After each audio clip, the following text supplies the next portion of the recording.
Assalamualaikum warahmatullahi wabarakatuh. Selamat siang sahabat. Apa kabar hari ini?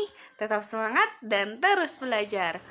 Baiklah, hari ini saya akan membuat video jawaban atas pertanyaan dari kurikulum dasar kedua.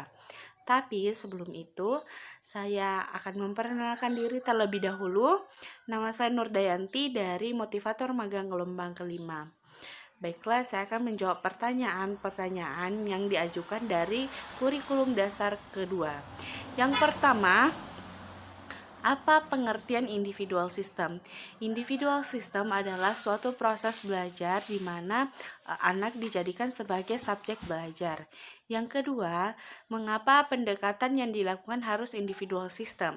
Karena apabila kita tidak melakukan individual system, maka kita akan sulit untuk mengetahui apa hobi dan kesukaan pada anak. Yang ketiga, apa tujuan yang ingin dicapai dengan melakukan pendekatan secara individual system? Yaitu dengan proses small step system, sehingga akan tercapai fun learning. Karena itu, kita harus mengetahui apa kesukaan serta hobi anak untuk kita bisa memberikan pembelajaran sesuai dengan kemampuan dan keinginan anak, sehingga akan tercapai fun learning atau proses belajar yang 100% menyenangkan. Yang keempat, di Bimba, murid dan guru memiliki peran masing-masing. Sebutkan apa peran guru dan murid. Peran guru adalah sebagai seorang motivator dan fasilitator, sedangkan murid adalah sebagai subjek belajar untuk motivator. Yang kelima, apa perbedaan antara metode individual system dengan classical system?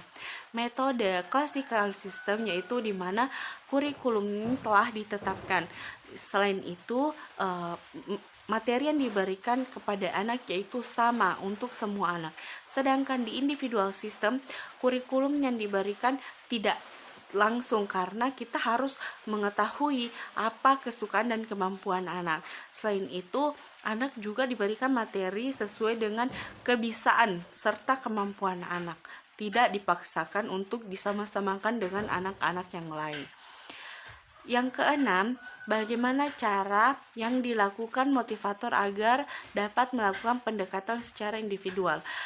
Cara yang bisa dilakukan motivator yang pertama yaitu dengan menanyakan kepada orang tua apa kesukaan anak. Yang kedua yaitu kita bisa berdialog dengan anak. Kita bisa tanyakan, "Kakak suka apa?" Seperti itu. Yang ketujuh, apa dampak yang akan terjadi bila pendekatan dilakukan secara individual system? Apabila pendekatan dilakukan secara individual system, maka kita akan mengetahui kesukaan serta hobi anak, dan kita akan menyelipkan kesukaan dan hobi anak saat pembelajaran dimulai, sehingga mereka senang dengan pembelajaran yang diberikan. Yang kedelapan, apa dampak yang terjadi bila pendekatan dilakukan secara classical system? Apabila pendekatan dilakukan secara classical system, maka anak merasa akan benci dengan pembelajaran diberikan karena kita menyamakan semua materi yang diberikan, karena kita tidak melihat apa kesukaan dan serta hobi anak. Kita hanya berfokus pada hasil dan nilai anak. Yang pertama, apa pengertian variation skill? Pengertian variation skill adalah suatu kemampuan dalam memvariasikan aspek belajar untuk anak. Yang kedua, mengapa kegiatan belajar harus divariasikan? Agar anak tidak mudah dan cepat bosan dengan pembelajaran yang diberikan. Yang ketiga, apa tujuan yang ingin dicapai dengan memvariasikan kegiatan belajar? Yang pertama, agar anak tidak cepat bosan dengan pembelajaran yang diberikan. Yang kedua, agar anak antusias serta semangat untuk melakukan pembelajaran yang diberikan. Yang keempat, sebutkan 3 aspek belajar. Yang pertama, kognitif, yang kedua, afektif, yang ketiga, psikomotorik. Yang kelima, kegiatan apa yang termasuk aspek kognitif? Yang pertama yaitu membaca, yang kedua berhitung. Yang keenam, kegiatan apa yang termasuk aspek afektif? Yang pertama bernyanyi, 2 bercerita, 3 berdialog, dan keempat berdongeng. Nomor 7, Kegiatan apa yang termasuk psikomotorik? Psikomotorik terbagi menjadi dua, yaitu kasar dan halus. Yang kasar yaitu terdiri dari melempar dan menangkap. Yang halus terdiri dari mewarnai, menarik garis, serta menulis.